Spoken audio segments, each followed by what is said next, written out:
La question est de savoir de quoi bénéficierait l'Arabie Saoudite avec une telle normalisation, même que les Émirats Arabes Unis ont également obtenu la vente d'avions F-35 des États-Unis.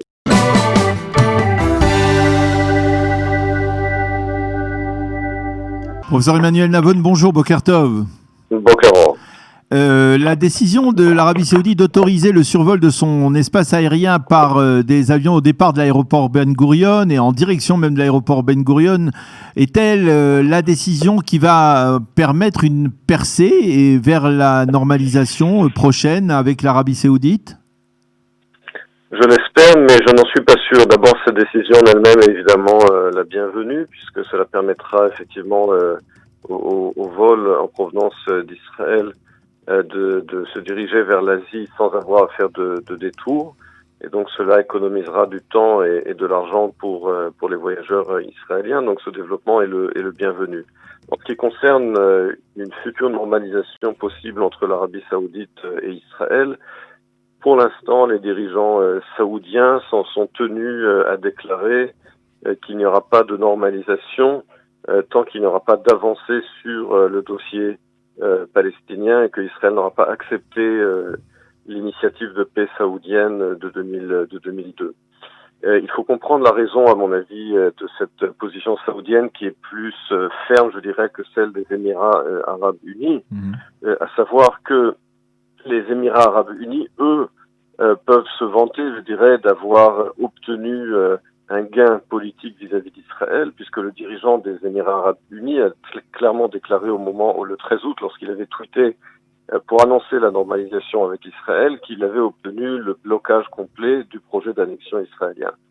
L'Arabie Saoudite, elle, ne peut pas se parer d'un tel acquis diplomatique du point de vue des pays arabes, et la question est de savoir de quoi bénéficierait l'Arabie Saoudite avec une telle normalisation, alors même que les Émirats Arabes Unis, outre le blocage du projet d'annexion israélien, ont également obtenu la vente d'avions F-35 des États-Unis. Alors justement, à votre avis, quelle est la démarche, quel geste pourrait sortir Binyamin Netanyahou de son fameux chapeau pour satisfaire les Saoudiens? Quel geste pourrait les conduire à normaliser leurs relations avec Israël? Alors, pour l'instant, comme je l'ai dit, les gestes vis-à-vis des Émirats Arabes Unis, il y en a eu deux. Il y a eu la vente des avions F-35 et le blocage du projet d'annexion. Et il ne reste pas grand-chose du point de vue de l'Arabie Saoudite à offrir, je dirais, du point de vue d'Israël. Ça pourrait être éventuellement également des projets militaires avec les États-Unis, mais là, encore une fois, Israël ne voudrait pas changer l'équilibre des forces en faveur de l'Arabie Saoudite. Donc, honnêtement, je ne vois pas aujourd'hui ce que Israël pourrait offrir à l'Arabie Saoudite après avoir offert ce qu'elle a offert aux Émirats Arabes Unis. Puis je me permets de vous faire peut-être une suggestion. Est-ce que vous pensez par exemple que il y a quelques mois, les Jordaniens ont appelé les Saoudiens à la rescousse pour faire rentrer des représentants saoudiens à l'intérieur du Conseil du Waqf musulman, qui est le gardien des lieux saints à Jérusalem, des lieux saints de l'islam.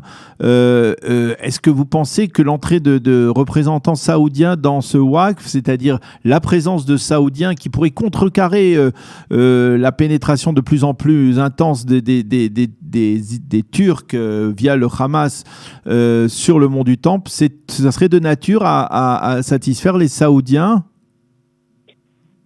Jusqu'à présent, les Saoudiens, eux, insistent, comme je l'ai dit, sur la question de leur plan de paix de 2002. Je rappelle que le plan de paix qui avait été proposé par Ehud Olmert en 2008 incluait un régime international pour le mont du Temple qui incluait les Saoudiens.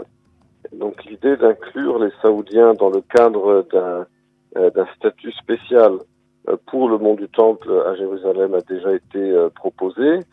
Jusqu'à présent, les Saoudiens l'ont exigé, non pas uniquement dans un cadre informel pour contrecarrer uniquement l'influence turque qui, comme vous l'avez dit, effectivement est grandissante à Jérusalem, mais les Saoudiens, pour l'instant, officiellement en tout cas, exigent un tel rôle sur le mont du Temple dans le cadre d'un accord de paix et pas uniquement de la gestion quotidienne des lieux saints à Jérusalem.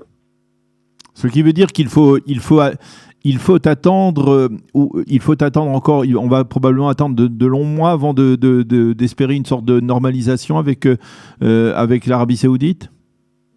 Je ne dirais pas de longs mois, je dirais simplement qu'on aura la réponse sur le futur éventuel d'une normalisation possible avec l'Arabie Saoudite justement au mois de novembre. Donc c'est pas de longs mois, c'est 3 mois, puisqu'il y a les élections américaines au mois de novembre, et l'issue de ces élections aura un impact énorme sur la poursuite de cette normalisation qui aujourd'hui, il faut bien le dire, est très liée à l'administration Trump et à l'action diplomatique de Jared Kushner. Et donc, si Donald Trump n'est pas réélu au mois de novembre, cela changera complètement la dynamique du Proche-Orient. On a parlé d'autres pays, hein, outre l'Arabie Saoudite, d'autres pays qui sont des pays importants, mais bien moins importants que l'Arabie Saoudite. On parle du Bahreïn. Le Bahreïn qui a une très forte population chiite, dans laquelle l'Iran a une part d'influence, on va dire. Est-ce que c'est possible aussi que le Bahreïn puisse, on va dire, se libérer de cette influence et puis aille sur la voie de la normalisation avec Israël?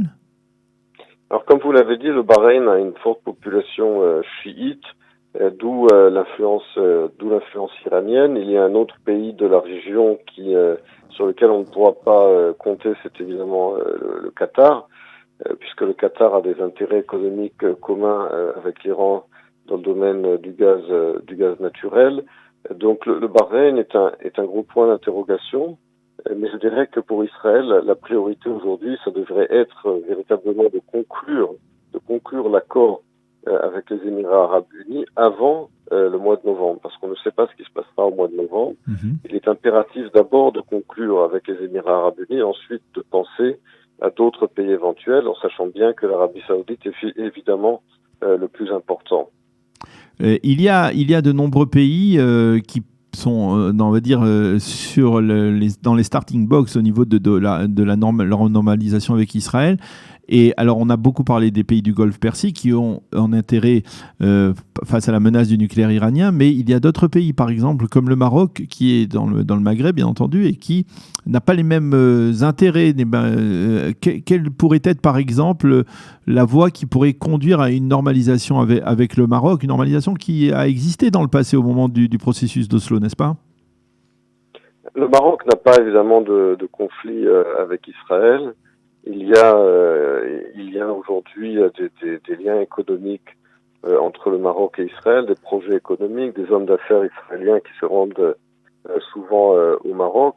Et il faut bien comprendre que pour les pays arabes qui n'ont pas de conflit avec Israël, la question qui doit se poser est quel intérêt ont-ils à formaliser, à officialiser leurs relations avec Israël. S'ils n'ont pas d'intérêt diplomatique, ils ne le feront pas. Les Émirats arabes unis l'ont fait à cause des avions américains et du blocage de l'annexion israélienne. Mais quel intérêt le Maroc aurait-il à officialiser une telle relation? C'est ça la véritable question. Et j'ajouterais à cela que n'oubliez pas que le Maroc est une monarchie constitutionnelle qui a à l'heure actuelle un gouvernement dirigé par un premier ministre de tendance islamiste qui a tenu des propos extrêmement, je dirais, insultant vis-à-vis d'Israël récemment, en traitant Israël d'entité sioniste. Donc bien que le roi du Maroc ait semble-t-il le dernier mot en question d'affaires étrangères, il n'en reste pas moins qu'il y a à l'heure actuelle au Maroc un gouvernement de tendance islamiste dont le Premier ministre a tenu des propos extrêmement offensants vis-à-vis d'Israël. Donc on ne voit pas comment aujourd'hui le Maroc, dans ce contexte politique, pourrait suivre l'exemple. Donc le tableau que vous nous dressez est relativement un tableau qui n'est pas pessimiste, mais qui est réaliste et qui donne le sentiment que finalement, après cette percée des Émirats arabes unis, il va falloir tout de même être patient pour assister à une véritable normalisation entre Israël et plusieurs pays arabes.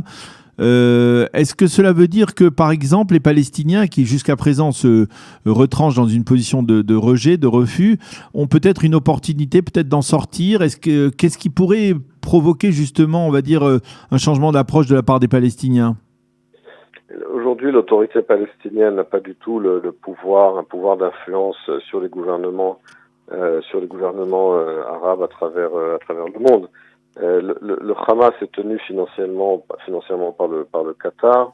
Al-Sisi, le président égyptien, collabore très étroitement avec Israël sur la question de Hamas à Gaza et soutient la normalisation avec les pays du Golfe et Israël.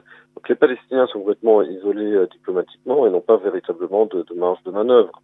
Même leurs menaces, entre guillemets, vis-à-vis des pays arabes n'ont aucun impact et aucune influence. Mahmoud Abbas est un dirigeant vieillissant qui a perdu depuis longtemps toute légitimité. Il y a des guerres internes politiques au sein du leadership palestinien. On sait entre autres que Mohamed Dahlan, Oui. qui Très vit proche aux des Émirats Émirats. arabes unis, il y vit et il a beaucoup œuvré également pour cette normalisation avec Israël, et le grand concurrent de Mahmoud Abbas. Comme je l'ai dit tout à l'heure, de la même manière qu'il faudra attendre de voir ce qui se passera avec les élections aux États-Unis au mois de novembre. Il faudra voir quelle sera l'issue de ces luttes politiques internes au sein du leadership palestinien, mais ce n'est pas Mahmoud Abbas qui va réussir à changer de direction politique. Eh bien, docteur Emmanuel Lavaude, merci beaucoup d'avoir été avec nous ce matin pour répondre à nos questions sur ces développements prudents, on va dire, du côté de l'Arabie Saoudite et dans la région. Merci d'avoir été avec nous. Bonne journée, à bientôt. Bonne journée, à bientôt.